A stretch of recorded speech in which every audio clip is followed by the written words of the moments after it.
YouTube, what's poppin'? Like and subscribe if you can. I appreciate it. Today I'm doing a tribute to a friend of mine, Wes Williams Jr, aka Chiko Kash. Died suddenly at the age, I think it was 36. Damn.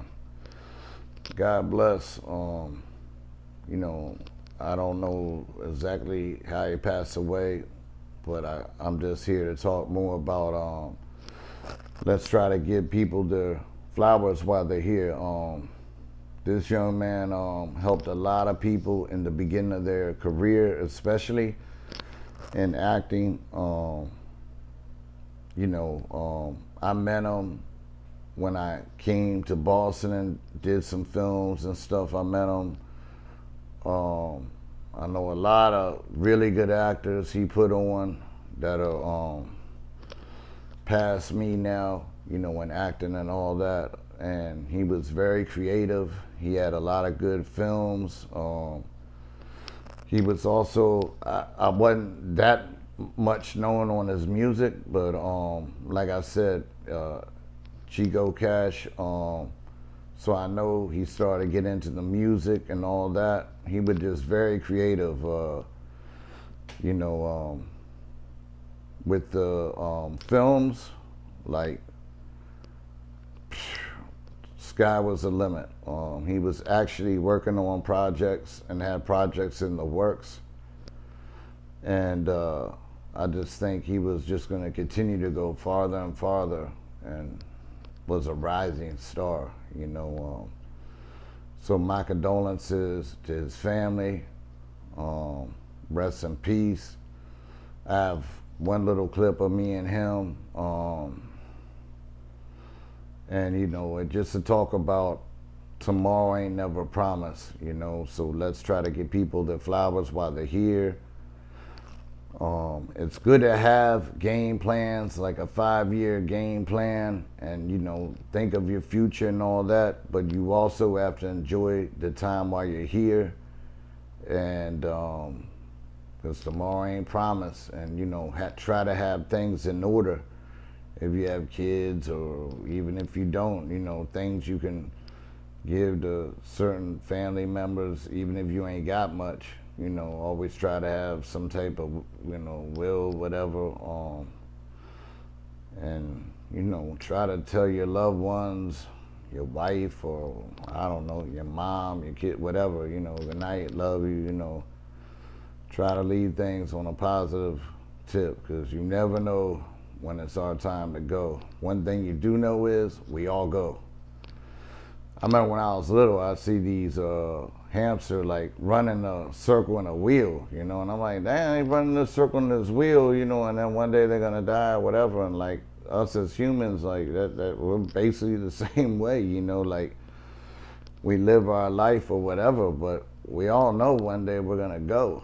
Hopefully, you know, we live long lives and live the most fulfilling lives. But you know, me personally, you know, I try to pray, and that's why I call this Live and Learn Entertainment. I've done a lot of things like most of us, you know, when you're younger, you know, little knucklehead, you know, whatever. But as you know, get older or whatever, you know, try to make them wrongs right, and try to, you know, teach people maybe with what you've learned throughout, you know, your mistakes or being in the streets or whatever. So when I talk about hustling and any street stuff or whatever, you know, it ain't like I'm talking about it because I think I'm cool or something like that. I'm just talking about it because, you know, this day and time, a lot of it is cool. So when people click on and they hear that, and then I can tell them how,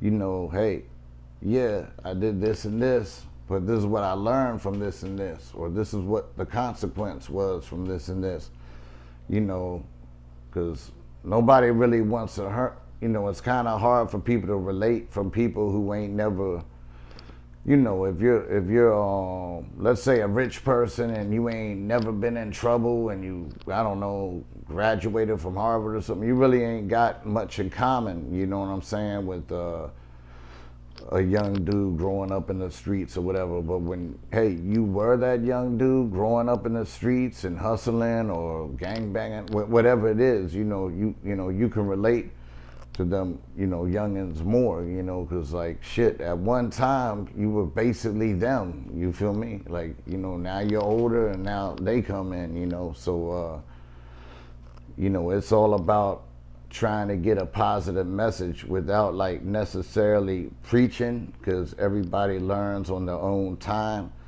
and everybody's paths are different, you know what I'm saying? And sometimes you ain't gotta go and do some dumb shit to learn from, you know. There's a lot of people who just do, you know, don't get involved in the streets, you feel me? And you don't have to do that, feel me? But when you grow up in the streets and poor, single family, you know, it's hard, it's harder. It's not impossible, but it's harder, you know what I'm saying? So, and East Coast, West Coast, you know, it's different scenarios, you feel me? You know, shit, it might even be hard on the West Coast, you know, like if that whole block is gang affiliated, you know, and you have to join it or whatever, like, yeah, it's similar on the East Coast, but the gang ain't, you know, they started in LA or whatever, so it's a little different. Like when I was in the streets and stuff like, you know, it was more like cliques when I was real younger, and then the gangs, and it was like the hustling, you know, and it was more like, not saying it's like this on the West Coast, but you know, some rappers or whatever talk about catching bodies or it's cool, you know what I'm saying? And this is just my experience. I ain't speaking the whole East Coast. I'm mainly talking about, you know, the part where I was hustling, all that, like DMV, Hustle with Super Boo. That's Wes Williams' right-hand man, you know what I'm saying? And it was more about making money, staying out of, you know, out of jail. Going to jail wasn't cool. I mean, if you got caught, you had to go to jail, you know what I'm saying? Yeah, you don't talk and all that, but, you know, it wasn't like in the DMV, you know, through my experience, again, you know, if you took a girl out or something, she ain't like, ooh, I've been with this dude, he killed 5 people.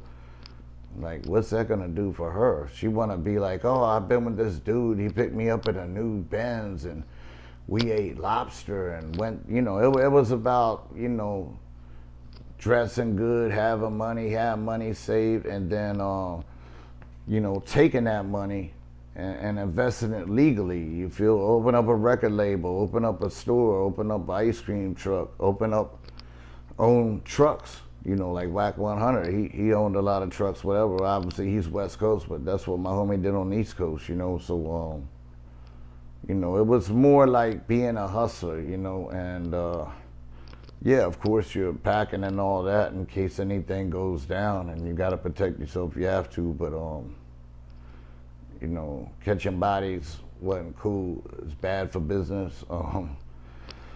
You know, then you know, and especially if people online talking about they call bodies. Well, come on, bro. You know, if you call bodies and you online talking about it, either you're very slow or you're lying, because, you know, there's no statute or limitations on that. So that just be stupid, even if you did, you know, murder somebody or whatever. You don't talk about it online. You know what I'm saying? That just don't make no sense. But, you know, you did what you had to do, but, you know, try to avoid it. You know, the key is making money, making connections. You can't just stay that, like a lot of people be like, oh, I was born and raised on this block 30 years. Yeah, that's cool. You know, you're down or big in your gang or whatever. But for us, that wasn't cool. It's like, yo, you got to branch out. You got to, you know, go to New York and get deals. Go to LA and get deals. You know, how you going to get things at another price and sell them here at a price if you just at this one location? You know, it's about connections and relationships, you know. And that ain't only for hustling. That's for acting. That's for, you know, almost damn near any business. You know what I'm saying? Like, elevate your mind. You feel me? you know, so I'm blessed to be able to, you know, be from a lot of places and be under people like Super Boo taught me, you know, do's and don'ts. You know, yeah, a lot of things were wrong, but you know, back when we were hustling, you know, we ain't never used any of the drugs we hustled or nothing. We hustled, you know, got our cars, saved money. We didn't drive around in our flashy cars, you know, except for when we're going out, taking girls out. Real slick with it, you know what I mean? You got a problem with somebody else, yo, you talk about it. A lot of time it's a miscommunication. You know, you try to squash it if possible, you know what I mean? Because violence ain't good. Then you know, kill somebody, you gotta worry about doing time. You know, now them people think you killed their person. Now they looking for you and your family, your people. So, you know, it's best to squash it, man. You know, murders ain't good for business. You feel me? Any business, not just hustling, legal business, whatever.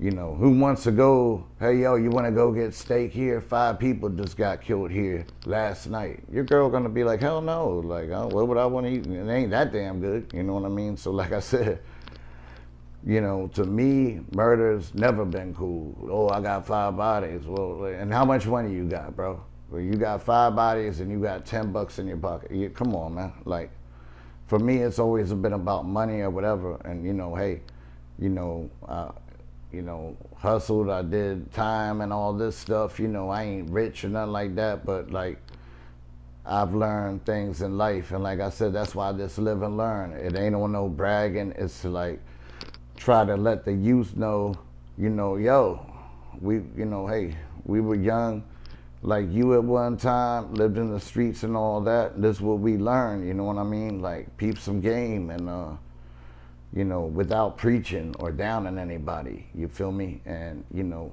East Coast, West Coast, the streets are a little different.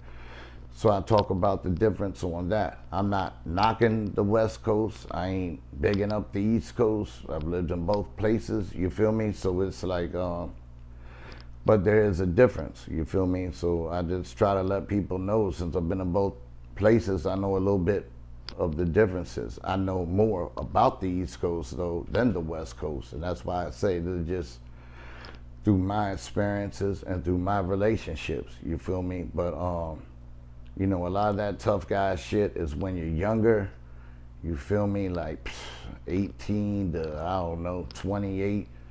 You know, you might be on a little bit of tough guy shit. Then around 28, your brain start thinking, yo, I need to get money and get my life together. You know what I mean? And, you know, not like you ain't tough and you ain't gonna handle your business, but like, you know, not like you're not so cocky. You know, you're trying to, you know, move as a little bit smarter. You feel me? So if you can start thinking like that when you're younger and skip that shit and learn how to like talk to people without having to kill somebody, and, you know, hey, not every time you can squash it, but, you know, hey, sometime you can, or sometime you can just catch a fade, or sometime you can agree to disagree.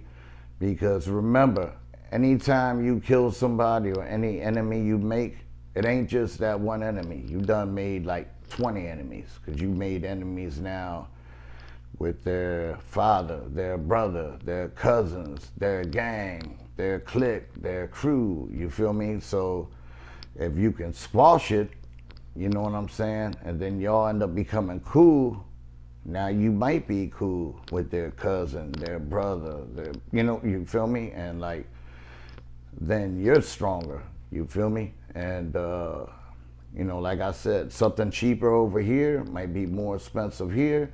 That's how you make connections. And I ain't just talking about drugs. Like I said, it could be music, you know, trucking companies, whatever, you feel me? So it's always better to make allies rather than enemies whenever possible, you feel me?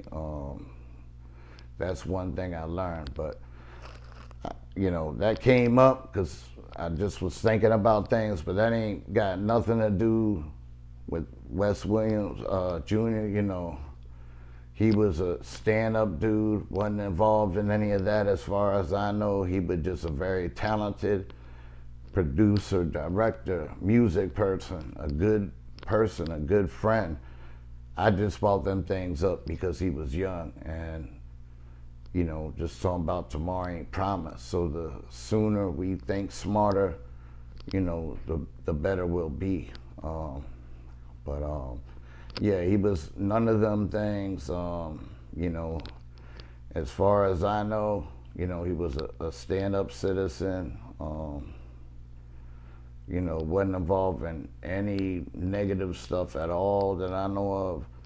I just know him as being very talented in directing and filming, very creative, a good friend. He had a huge heart, and also he was doing the music, and he was like ahead of his time. I feel like, and like I said, another 10 years, maybe even 5 years, he would have been a star. He was a rising star. So my condolences again to his family. Rest in peace, Young King. We love you. We miss you. Stay blessed. Everyone stay safe. Stay blessed. One.